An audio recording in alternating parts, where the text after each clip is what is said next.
Construire un pentagone penta avec plein de mesures. Donc là, pour l'instant, c'est pas trop ce que ça va donner. Mais comme il n'y a aucune indication sur des spécificités de ce pentagone, ça doit être probablement un pentagone quelconque. Donc on sait qu'un pentagone est un polygone à 5 côtés. Par conséquent, on dessine à main levée un polygone à 5 côtés. Je le nomme correctement, conformément au texte, P-E-N-T-A, en tournant autour du polygone.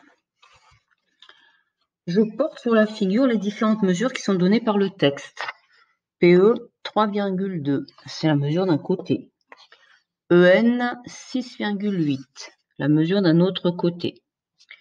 PN 7,9, il s'agit donc ici d'une diagonale.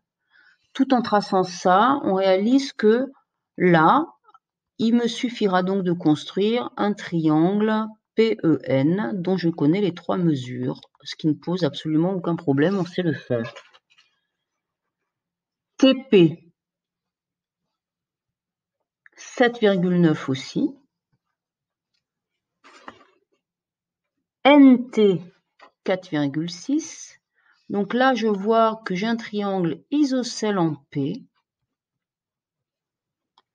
Et enfin, 2 autres mesures, AT 5,8 et TA 4,2 qui me permettront de représenter, de finir la construction du point A, ou de la commencer d'ailleurs, peu importe. Donc là, avec ça, finalement, pour faire une petite économie de manipulation, je vais commencer par dessiner le triangle NTP isocèle en P. Je trace la base NT de 4,6.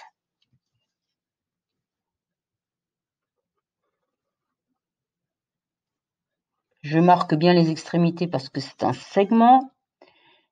TN. Je dispose les points comme la figure à main levée, ça aide beaucoup et ça peut éviter les erreurs. Et bien maintenant, il s'agit de reporter des longueurs avec le compas, comme dans la construction des triangles. Pour le point P, je vais exploiter la mesure de 7,9.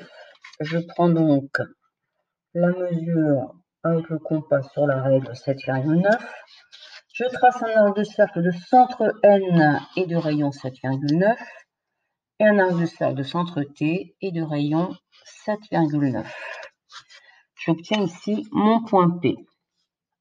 Je peux tracer les mesures, je peux tracer les diagonales, même si ce n'est pas une nécessité, mais ça peut aider à y voir clair. On peut se servir de la figure à main levée aussi pour voir où on en est dans son avancement. Donc par exemple, on pourrait très bien colorier ici le triangle pour voir qu'on l'a tracé. Il me reste maintenant à construire 2 points, le point E et le point A. Le point E, je vais exploiter les 2 mesures PE 3,2, EN 6,8. Toujours le compas. Je mesure 3,2 avec le compas sur ma règle. Je trace un arc de cercle de centre P et de rayon 3,2. Le point E sera quelque part sur cet arc de cercle. Puis j'exploite la mesure de 6,8.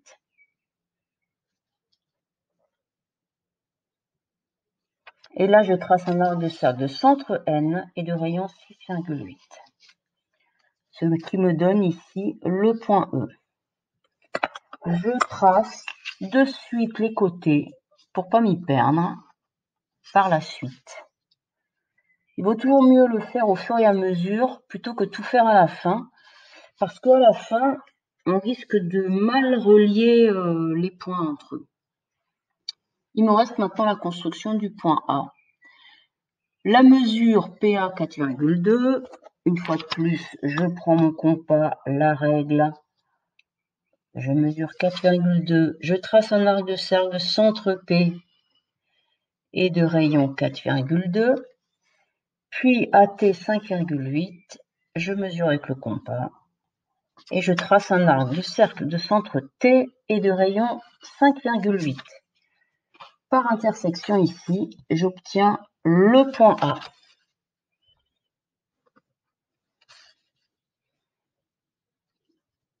Voilà. Donc, si on veut comptabiliser tous les arcs du cercle, au total, il vous faut 6 arcs de cercle.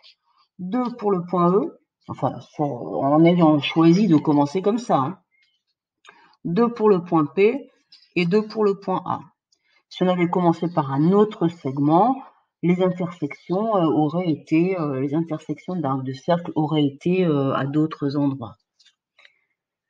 Et j'ai bien un pentagone.